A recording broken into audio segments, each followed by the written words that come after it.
chama cha kipekee sana ambacho Mungu anatumia kwa ajili ya kutimiza mpango wake wa ukombozi.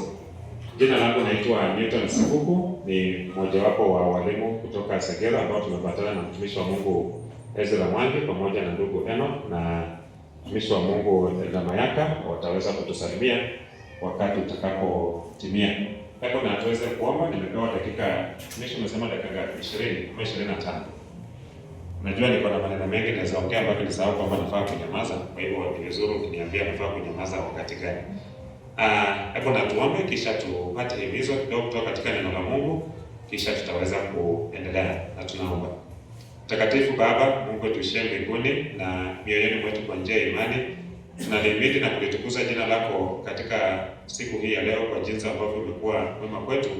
Tunakushukuru kwa sababu ya uhai wetu ambao una kusudi maalum nao. Asante kwa sababu ya afya zetu na asante kwa sababu ya hafla hii ya kipekee sana ambayo uliweza kuiandaa tangu kabla ya kuwekwa kwa misingi ya ulimwengu, kwamba itaweza kufanyika siku hii katika mahali hapa. Wako mtumishi wako anatarajia kupata baraka wa kipekee sana kutoka kwako.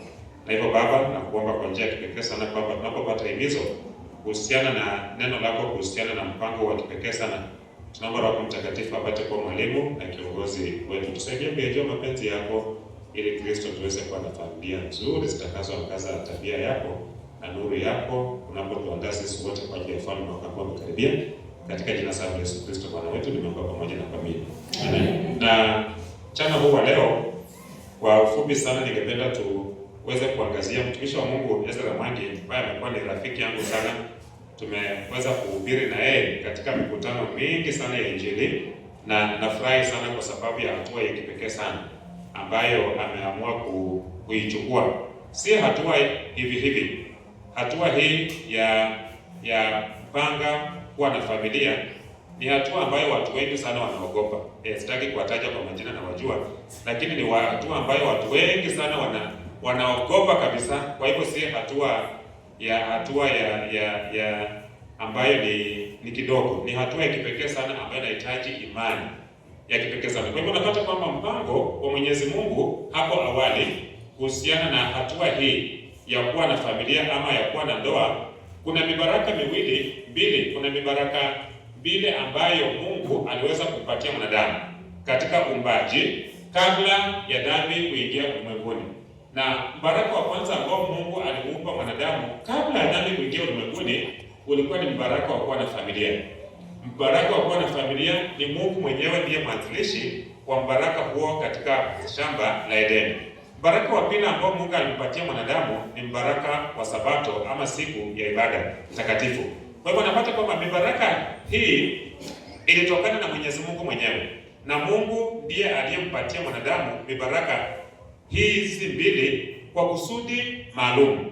Tutaweza kuona kwamba Mungu anapompatia mwanadamu ama anapoona kwamba si vizuri mwanadamu awe peke yake katika bustani ya Edeni. By the way, si Adamu aliona kwamba anafaa kuwa na mke. Si Adamu ndiye aliona kwamba anafaa kuwa na familia. Aliyeona kwamba Adamu anastahili msaidizi ni nani? Ni Mungu mwenyewe. Kwa hivyo ni Mungu ndiye aliyeona kwamba Adamu anafaa kuwa na msaidizi. Na ni Mungu alijua Adamu anafaa kupata msaidizi aina gani. Kwa hivyo kuna mibaraka ya kipekee sana ambayo Mungu amekuwa akitupa katika maisha haya. Lakini mbaraka wa kipekee sana ambayo Mungu anatupa kama wanadamu ni mbaraka wa ndoa. Na kusudi la Mungu kuanzisha ndoa, swala hili linatoa wosia kwetu sisi wote kwa ndugu yetu Mwangi na sisi wote ambao tuko mahali hapa. Ni kwamba kusudi la Mungu katika kuanzisha ndoa, alisi nimekuwa na privilege ya kumwambia mtumishi Mwangi maneno haya kwa sababu najua siku ya harusi sitapata nafasi. Kwa hivyo acha niseme haya ili litoke siku ya leo. Kwamba kusudi la Mungu katika kuanzisha ndoa ilikuwa ni hili kusuluhisha tatizo la dhambi ambalo lilikuwa limeingia katika uumbaji mkamilifu wake Mwenyezi Mungu. Kusudi la Mungu kuanzisha ndoa hapo katika bustani ya Edeni kwa sababu dhambi ilikuwa ishaingia ulimwenguni. Kwa sababu unapata kwamba dhambi ilianza kule mbinguni na shetani na malaika zake wakatupwa hapa duniani kabla mwanadamu hajaumbwa. Kwa hivyo dhambi inapoingia katika uumbaji mkamilifu kule mbinguni, inapoanza kule mbinguni, Mungu alichukua kusuluhisha swala hili la dhambi ama kuleta mpango wa ukombozi kwa kutumia swala la ndoa. Mungu aliweza kutumia swala la ndoa ama swala la familia ili apate kusuluhisha tatizo hili la dhambi. Ndio maana wanasema kwamba mtu ambaye hamjui Mungu au mtu ambaye hampendi Mungu hafai kuwa na familia. Bwana asifiwe watoto wa Mungu. Mjanipata pale. Mtu ambaye hamjui Mungu ama mtu ambaye hampendi Mungu, huyo mtu hafai kuwa na familia. Kwa sababu familia, kusudi kuu la Mungu kuanzisha familia ilikuwa ni kusuluhisha ama kuendeleza mpango wa ukombozi wa mwanadamu. Na nataka tuweze kuona hili katika neno la Mwenyezi Mungu ili tuweze kuwa na msingi wa imani katika msingi wa mambo haya ambayo nasema, isikuwe ni kana kwamba nasema maneno yangu mwenyewe, bali hebu tuweze kuuliza neno la Mwenyezi Mungu, je, kusudi la Mungu kuanzisha familia ilikuwa nini? Endelea neno nami katika kitabu cha Mwanzo. Katika kitabu cha Mwanzo ni mafunga ambayo tunayafahamu hapa. Katika kitabu cha Mwanzo 2 mstari wake ni wa 18. Katika kitabu cha Mwanzo 2 mstari wa 18 Biblia inasema, Bwana Mungu akasema, si vema huyo mtu awe peke yake, nitamfanyia msaidizi wa kufanana naye. Kwa hivyo unapata kwamba jambo la kwanza, aliyeona kwamba si vizuri Adamu akae peke yake, anahitaji msaidizi, ni nani? Watoto wa Mungu? Ni Mungu mwenyewe. Kwa hivyo aliyeona kwamba mtumishi wa Mungu Mwangi anahitaji msaidizi ni Mungu mwenyewe. Na wakati ambapo Mungu analeta msaidizi huyu, unapata kwamba ni mbaraka wa kipekee sana kutoka kwa Mwenyezi Mungu. Kila mibaraka ambayo Mungu anatupa katika maisha ya Biblia inasema kwamba inatoka kwa Mwenyezi Mungu mwenyewe. Unapata kwamba katika kitabu cha Yakobo, katika kitabu cha Yakobo 1 mstari wake ni wa 17, kuna kitu ambacho neno la Mwenyezi Mungu linasema kuhusiana na mibaraka ambayo tunapokea kutoka kwa Mwenyezi Mungu. Yakobo 1:17 Biblia inasema, kila kutoa kuliko kwema na kila kitolewacho kilicho kamili kutoka juu hushuka kwa Baba wa mianga. Pia inasema Kiingereza inasema every good gift and every perfect gift is from above. Ya kwamba mibaraka ya kipekee sana ambayo tunahitaji katika maisha haya kama wanadamu, mibaraka hiyo inatoka kwa Mwenyezi Mungu. Kwa hivyo unapata kwamba wakati Mungu alikusudia kumpatia mwanadamu mibaraka baada ya uumbaji, baraka mojawapo ambao Mungu aliweza kumpatia mwanadamu ulikuwa ni mbaraka wa kuwa na familia. Ndio maana unaposoma katika neno la Mwenyezi Mungu unapata kwamba kuna vitu ambavyo tunarithi kutoka kwa wazazi wetu. Neno la Mwenyezi Mungu linatueleza kwamba kuna vitu ambavyo tunaweza kurithi kutoka kwa wazazi wetu, lakini kuna huu mbaraka wa kipekee sana ambao unatoka kwake Mwenyezi. Ni Mungu pekee anaweza kupeana. Mithali 18:22 Biblia inasema, apataye mke apata kitu gani?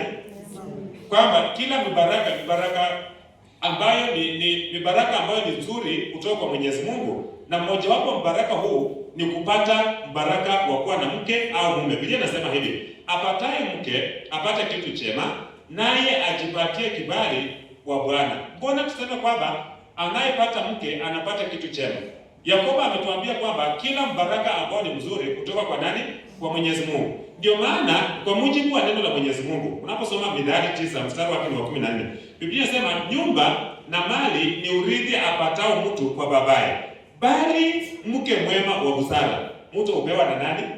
Na Mungu. Biblia inasema kwamba anayepatiana mtu mke ambaye ni mzuri, ambaye ni zawadi kubwa kutoka kwa Mwenyezi Mungu, Biblia inasema mtu hupata mke huyu kutoka kwa Mwenyezi Mungu. Kwa hivyo tunapopata baraka hii kutoka kwa Mwenyezi Mungu, Mungu anakusudia kwamba tuweze kuishi maisha ya jinsi gani?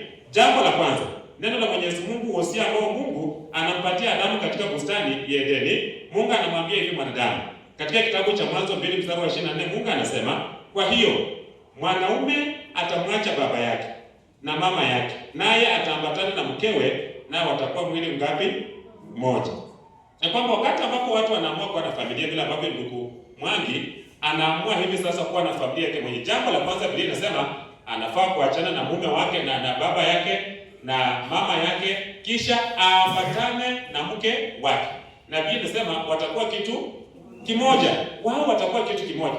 Huyo ni kuhusu mwanaume. Na kuhusu mwanamke, je, mwanamke naye anafaa kuendelea kuishi kwa wazazi wake, ama ataendelea kuishi kwa wazazi wake, ama naye pia itabidi aweze kuachana na wazazi wake? Katika kitabu cha Zaburi 45 mstari wake ni wa 10, neno la Mwenyezi Mungu linasema, sikia binti, utazame, utege sikio lako, uwasahau watu wako wa nyumbani ya baba yako. Kwamba mwanaume anafaa aachane na na baba yake na mama yake, na kisha aambatane na mkewe, nao wawe kitu kimoja. Na binti pia, Biblia inasema katika Zaburi ya kwamba na binti pia naye anafaa kuwasahau watu wa kwao kabisa, ili aweze kuambatana na mume wake, kisha waweze kuwa na kitu kimoja. Kisha sasa wanapokuja pamoja na kuwa kitu kimoja, ni nini ambacho Mungu anakusudia ya kwamba waweze kufanya?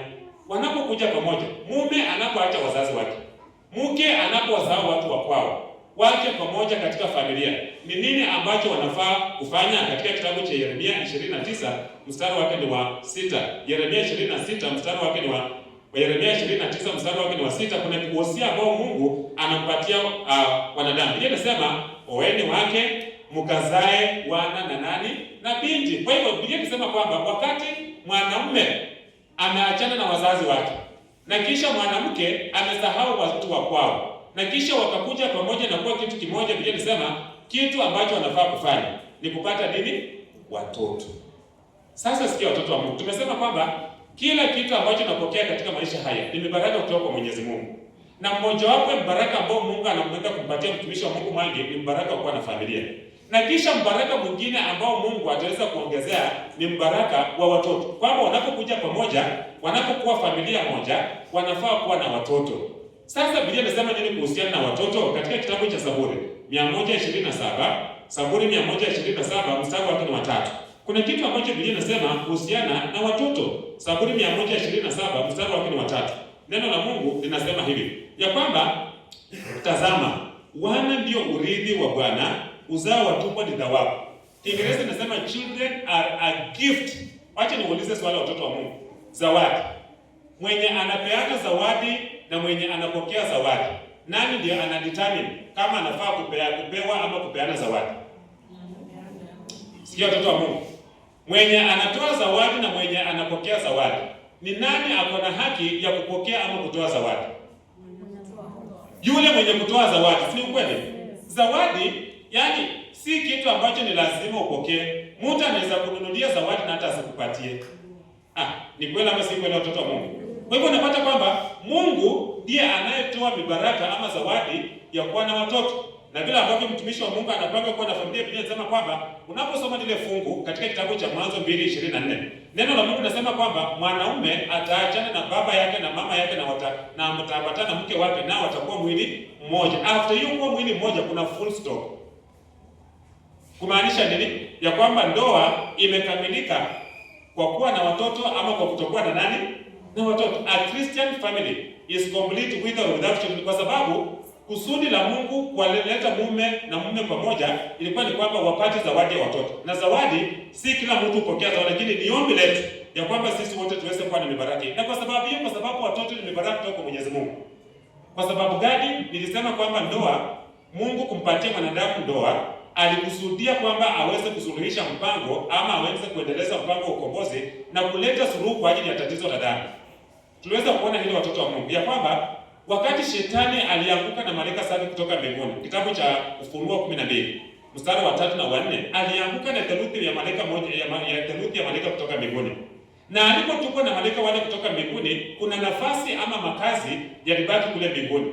Kuna nafasi, vacancies that were created in heaven by the fall of Lucifer and his angels. Kwa hivyo walipoanguka kutoka mbinguni, kuna nafasi ilibaki mbinguni.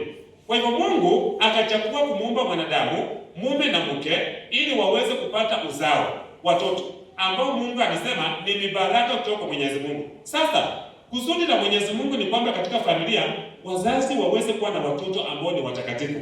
Unaposoma katika kitabu cha Malaki 2 mstari wake ni wa 15, ninapomaliza Malaki 2 mstari wake ni wa 15, kuna kitu ambacho neno la Mwenyezi Mungu linasema. Malaki 2 mstari wa 15, Biblia inasema hakuna mtu mmoja aliyetenda hivi ambaye aliyekuwa na ufahamu kidogo, au je, kuna mtu mmoja atafutaye mzao mwenye kumcha Mungu? Hizi to read version inasema kwamba it is the will of God ya kwamba katika familia wazazi waweze kuwa na a holy seed ama holy children. Mbona watoto watakatifu?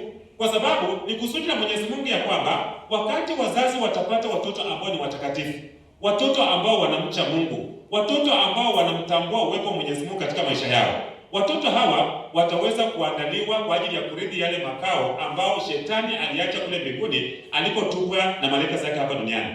The vacancies which were left in heaven will be filled by the redeemed of the Lord, wakati Yesu anarudi mara ya pili. Na hawa redeemed wanatokana na kizazi gani? Ni kizazi cha kibinadamu ambao wametoka na familia. Kwa hivyo unapata kwamba Yesu anapojiandaa kuja kuchukua kanisa lake, msingi wa kanisa ni familia. Ndio maana Mungu ameweza kukusudia kwamba kutokana na kila familia kuweza kuwa na uzao ambao ni mtakatifu, ambao ni wa watoto. Ndio maana Yesu anaporudi mara ya pili ataweza kuuliza kila mzazi, ataweza kuuliza mtumishi wa Mungu Ezra, na atauliza kila mmoja wetu tulio hapa ya kwamba kuna mibaraka ambayo Mungu ameweza kutupatia sisi wote kama watoto wake. Je, mibaraka hii ambayo Mungu ameweza kutupatia tutaweza kujibu vipi Yesu atakapouliza swali hili? Katika kitabu cha Yeremia 13 mstari wake wa 20 kuna neno ambalo Mungu anasema. Yeremia 13 mstari wa 20, Biblia inasema, inua macho yako Yerusalemu, ukawatazame hawa wanaokuja kutoka kaskazini. Liko wapi kundi lako ulilopewa, kundi lile nzuri? Liko wapi lile kundi ulilopewa na Mwenyezi Mungu, kwamba lile kundi nzuri, kundi la mibaraka ya watoto, ya kwamba Mungu kwa sababu anakuja kuchukua uzao mtakatifu uweze kujaza makazi ambayo shetani aliacha na malaika zake walipotoka kule mbinguni. Yesu atauliza kila mmoja wetu kwamba liko wapi lile kundi nzuri? Familia yako iko vipi? Jamii yako iko vipi? Ya kwamba tuweze kukusudia kuzingatia maneno haya. Swali hili la kipekee sana ambalo tunaweza kuulizwa. Mimi niombe langu kwamba kila mmoja wetu atakapoulizwa swali hili katika kitabu cha Yeremia 13 mstari wa 20, ya kwamba liko wapi lile kundi nzuri ewe mama? Liko wapi lile kundi nzuri ewe mzee? Liko wapi lile kundi nzuri ambalo uliweza kupewa? Katika kitabu cha Waebrania mstari wa 2, Waebrania 2 mstari wa 13 kuna jibu ambalo Paulo anatupatia. Anasema hivi: na tena nitakuwa nimemtumania yeye, na tena tazama mimi nipo hapa na watoto niliopewa na Mwenyezi Mungu. Bwana asifiwe. Na kwamba Yesu anaporudi mara ya pili atauliza liko wapi lile kundi nzuri ambalo ulilopewa na Mwenyezi Mungu. Niombi langu ya kwamba kila mmoja wetu swali hili litakapoulizwa, kwa sababu katika familia Mungu anaendeleza mpango wa ukombozi. Na mpango wa ukombozi ni kwamba Mungu apate kupata uzao mtakatifu ambao utarithi makazi ya mbinguni aliyoacha wakati shetani alipotupa na malaika zake hapa duniani. Na ndio maana katika familia Biblia inasema kwamba Mungu wetu wa mbinguni anakusudia kwamba tuweze kuwa na uzao mtakatifu. Na katika familia unapata kwamba kuna kichwa cha familia ambaye ni baba. Mimi wasia wako mtumishi wa Mungu Mwangi. Mtumishi wa Mungu, mimi naomba na sisi wote wanaume ambao wako katika mahali hapa, mimi naomba kwamba tuweze kusimama imara kwa ajili ya familia zetu. Tumekuja hapa kwa ajili ya kumsaidia mtumishi wa Mungu aweze kuwa na familia. Si kitu ambacho ni cha kibinafsi, hapana. Ni mpango mtakatifu ambao ni Mungu mwenyewe aliweza kuanzisha pale Edeni hata kabla dhambi haijaingia ulimwenguni. Kwa hivyo Mungu anadhamini sana swala la familia, kwa sababu kutokana na familia Mungu anajipatia kisasi ambacho kitakuwa tayari kurithi makao ya milele Yesu anaporejea mara ya pili. Watoto wa Mungu, naomba kwamba tuweze kudhamini sana familia zetu. Sikia watoto wa Mungu, hasa wanaume. Mwanaume ndiye kichwa cha familia. Unapata kwamba familia ambayo mwanaume amesimama imara, familia itaweza kusimama imara. Mtumishi wa Mungu Mwangi, simama imara sana kutokea wakati huu, kwa sababu familia itakutegemea wewe. Kichwa cha familia ni baba. Na unapata watoto wa Mungu kwamba mtu anapotaka kuua nyoka, huwa anapiga wapi? Hata Mungu alisema katika kitabu cha Mwanzo kwamba nyoka anapopigwa atapigwa wapi? Kichwa. Na shetani anajua ya kwamba katika familia akigusa kichwa, hata mwili wako mtu mzima, watoto wa Mungu, upigwe fimbo hapa na upigwe fimbo kwa miguu, gani ndio utasurvive? Ukipigwa mguu inaweza survive, lakini kichwa kiwekwa rungu, watoto wa Mungu, kwa sababu yeye ndiye ana control mwili mzima, utapata kwamba mtu si rahisi survive. Na ni katika familia ambapo unapata kwamba Mungu, ule upendo ambao tunaonyesha kwa upendo tunapokuwa katika familia, ni upendo ambao unaonyesha vile ambavyo Mungu ametupenda sisi kama kanisa lake na watu wake. Tunapozungumzia kanisa, msingi wa kanisa ni familia. Vile ambavyo Mungu ametupenda. Kuna habari moja ambayo niliweza kusoma katika gazeti mwaka ambao uliopita kuhusiana na mwanaume mmoja kule Narok. Yule mwanaume alitoka kazini, mwanaume Masai. Huyu mwanaume akatoka kazini, na alipoingia katika nyumba akapewa chakula na mke wake. Baada ya kupewa chakula na mke wake, akawa kwa nyumba anakula, lakini ameangalia nje. Mke wake na watoto wake wawili wakawa wameenda pale msituni kutafuta kuni, wanatenya kuni msituni. Mwanaume huyu alipoangalia nje vizuri, akatambua kwamba kumbe pale msituni ambapo wanatenya kuni kuna simba ndume ambaye kumbe alikuwa karibu na amewaona, anawanyemelea polepole kutoka nyuma. Kwa hivyo mwanaume huyu akashtuka moyoni sana. Baada ya kushtuka moyoni, sasa akashangaa nitafanya aje? Mnakumbuka yale maswali tulikuwa tunafanya kwa CRA primary? Ilikuwa question 89 na 90. Ilikuwa inatoa story alafu inauliza as a Christian what will you do? Sasa wewe kama Mkristo utafanya nini? Nakumbuka pengine mmekosana na mpenzi, mmekosana na barafu ya moyo wako usiku ambao umepita. Utasema hili Mungu anakuja kulipiza kisasi ama utawajibika ili kuokoa familia? Mwanaume huyu alipoona kabisa simba anaenda kurarua mke wake na watoto wake, akasema hapana, haiwezekani. Akachukua panga, mwanaume Masai akachukua panga na akatoka katika kwa nyumba mbio. Kwa hivyo mwanamke hakujua ni nini kinaendelea. Mwanaume akaenda mbio kabisa, akaenda mbio na simba alipoona kwamba mwanaume huyo anakuja mbio, na simba akatoka mbio. Sasa simba kutoka mbio, mwanaume akaenda mbio na akasimama katikati ya simba na familia yake. Kwa hivyo simba badala ya kurukia mke wake akamrukia yeye, na alipomrukia, kwa sababu simba ana nguvu sana, panga ikaanguka chini. Panga ilipoanguka chini, simba akaweza kumfuruta mwanaume huyo, akamfuruta, wakawa wanamenyana, wanapambana. Akaambia mke wangu, kimbia kwa nyumba na watoto. Kwa hivyo mwanamke na watoto wakakimbia kwa nyumba, lakini mke akafungia watoto kwa nyumba na akarudi nje kuona nini kinafanyika kwa mume wake. Kwa hivyo akawa analia, anapiga nduru. Mwanaume akaambia mke wake, mrembo wangu, naomba ukimbia unisaidie hiyo panga. Unitupie, usikuje karibu, simba anaweza kurukia. Kwa sababu ya upendo wa ajabu ambao mwanamke huyu alikuwa nao kwa mume wake, hakumtupia panga kwa sababu alijua anaweza mesi. Alikimbia akampatia kwa mkono. Baada ya kumpatia kwa mkono, mwanaume huyu akakata mojawapo ya jicho la simba. Simba akasikia uchungu na akatoa sauti ya ajabu, akakimbilia msituni. Mwanaume akawa amegwaruza kidogo, lakini watu wakaja kumsaidia, kumpeleka hospitalini. Yule mwanaume akajulikana kwamba ni hero kwa ajili ya familia. Alikuwa tayari kufa kwa ajili ya familia. Na hivyo ndio Yesu alifanya watoto wa Mungu.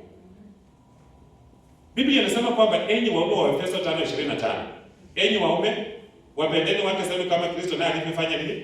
Alivyolipenda kanisa. Baada ya kulipenda kanisa alifanya nini? Biblia inasema baada ya Yesu kupenda kanisa alifanya nini? Alikuwa tayari kuyatoa maisha yake kwa ajili ya kanisa lake. Na kanisa la Mungu limewakilishwa na mwanamke.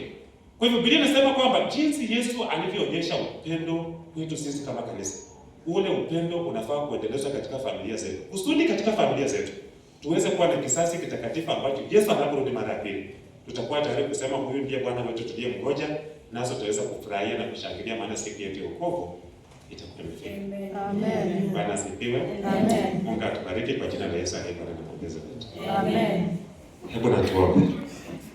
Baba wetu mwema, mfalme unayetupenda, tumekusanyika hapa kwa ajili ya shughuli takatifu sana ya kuhakikisha kwamba mtumishi wako amekuwa na familia.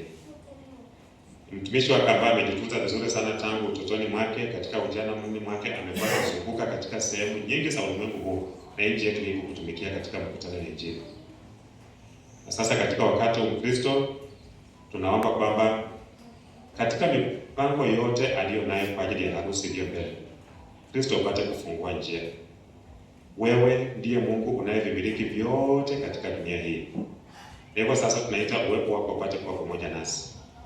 Kristo, msaidie mtumishi wako ili aweze kuwa na familia ambayo itaweza kuwa ni mbingu ndogo katika dunia hii.